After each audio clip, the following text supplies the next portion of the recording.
Welcome back. It's Local Edition. I'm Brad Pomerantz. Thanks again for joining us. We are joined by Adam Hill. He is president of the Board of Supervisors in San Luis Obispo County. Sir, thank you so much for joining us. Sure. Recently, the Nuclear Regulatory Commission came back to San Luis Obispo. They were here in June. They're back again.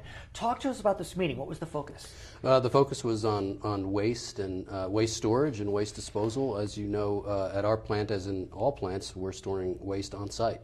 Let's talk about that, because right now, most of the waste being stored at Diablo Canyon is being stored in cooling pools, which is less safe than dry cask storage, but I know you're moving in that direction. Right. They have been actually loading some of the dry casks as well.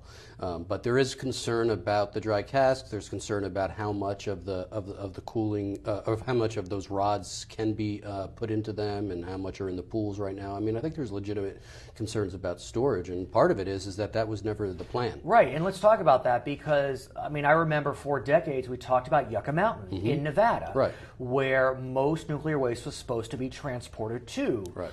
Well, it was very controversial. The minority leader of the Senate, depending on what year it is, Harry Reid, basically said no more. Right. He's from Nevada, so Yucca Mountain is dead.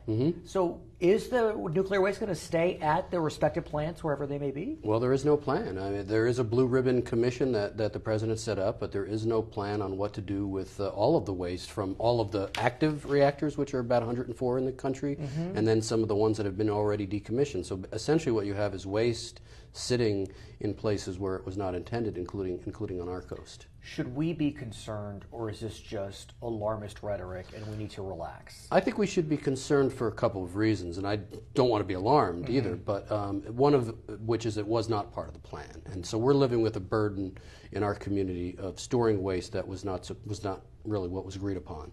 The other thing is even the dry casks are not necessarily designed to withstand more than maybe 100 years of storage. And so with this uncertainty, what's going to happen?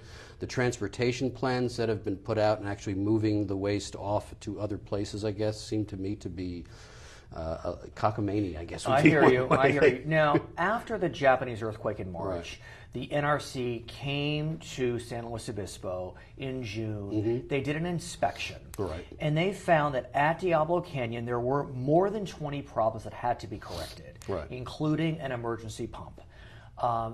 They didn't suggest that these were problems that were life-threatening or had to be resolved immediately. Are those problems, do you know, are they being resolved? That's what we've been led to understand.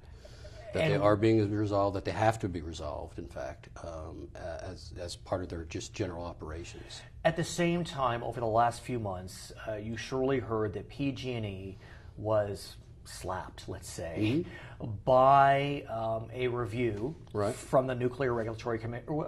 I'm not sure if it was the NRC, but it was the San Bruno blast. Oh, from the National Transportation Safety Board. Exactly, the NTSB, and they really hammered the PG&E Corporation. Does that concern you that they were so criticized in the San Bruno incident, and now they're still running Diablo Canyon in our backyard? Yeah, and it does, and I think it concerns most people. I don't think it concerns me to the point where I think, oh, you know, in fact, I think they do a good job of running the plant, but they do always promise the communities that they operate in that safety is of utmost importance, and then when you see what happened with the San Bruno and the subsequent investigations, that does make you concerned whether they have in fact made safety always first. We also know that PG&E has requested for an extension of their license. There are seismic studies going on. The county has asked that they have a seat at the table with a seismologist. Is that going to happen? It is going to happen. We